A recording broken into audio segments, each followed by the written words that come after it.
throughout all of IFSTEM, I have used my own words, created my own way, and shared my own thoughts in these presentations.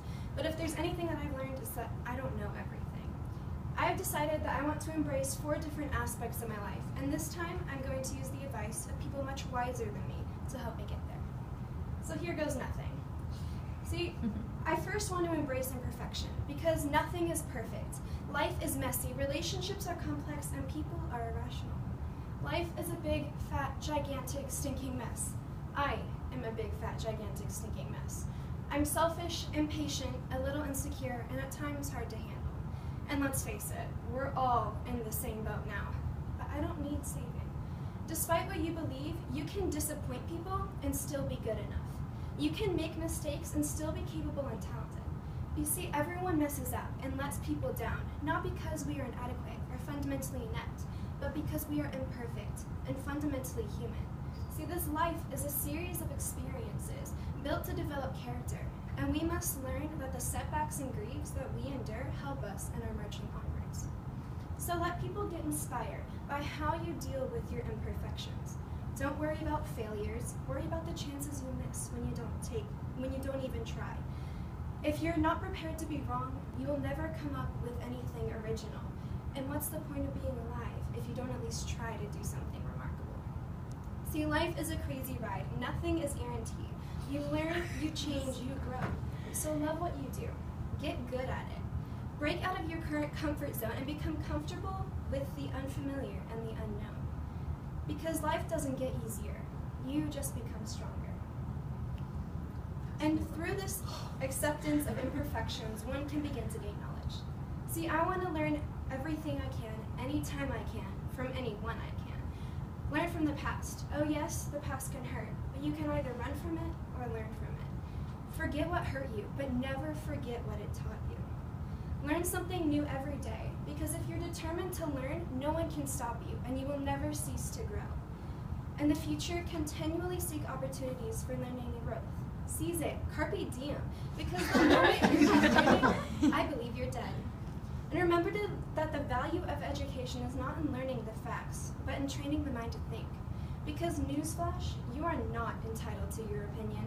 You are entitled to your informed opinion. No one is entitled to ignorance. And most importantly, remember that intelligence without ambition is a bird without wings, which is why I want to use my ambition to embrace greatness. Someone once told me to not bite off more than I could chew. I said I'd rather choke on greatness than nibble on mediocrity. I wasn't much of a petty thief. I wanted the whole world or nothing. Because while death is so final, life is so full of possibilities. You are here. Life exists and identity. So live the full life of the mind, exhilarated by new ideas, intoxicated with the romance of the unusual.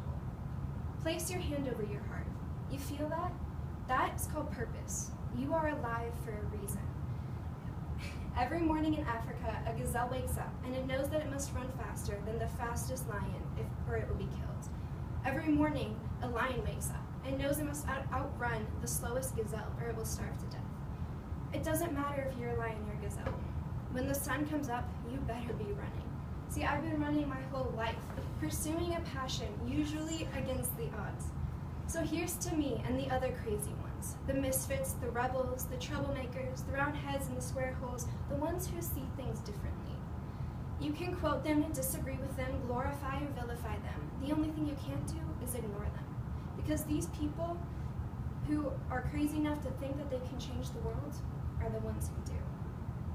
And through this whole time, I want my strength to be accompanied by grace. Because an educated woman carries herself with humble, quiet grace, yet her presence is powerful. The wild woman speaks with her own voice, walks her path fiercely. She dances to the rhythm of her own drum. She is clothed with strength and dignity, and she laughs without fear of the future. The woman that I love and admire for their strength and grace got that way because shit went wrong, and they handled it in 1,000 different ways on 1,000 different days. Those women are my superheroes.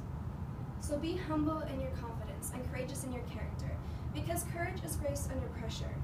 And if you are humble, nothing will touch you, neither praise nor disgrace, because you know what you are. Don't require recognition, but always strive to be worthy of it. Work in silence and let success be your noise. Instead, use your voice for kindness. Live in such a way that if someone spoke badly of you, no one would believe it. And know that you are not just anyone. One day you are going to have to make a choice. You have to decide what kind of man you want to grow up to be. Whoever this man is, good character or bad, it is going to change the world. We are going to change the world. Because our human compassion binds us, the one to the other, giving hope for the future.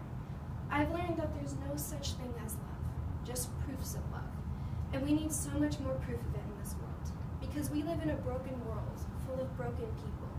And the only one true way to fix it is to fix ourselves and be there for those around us.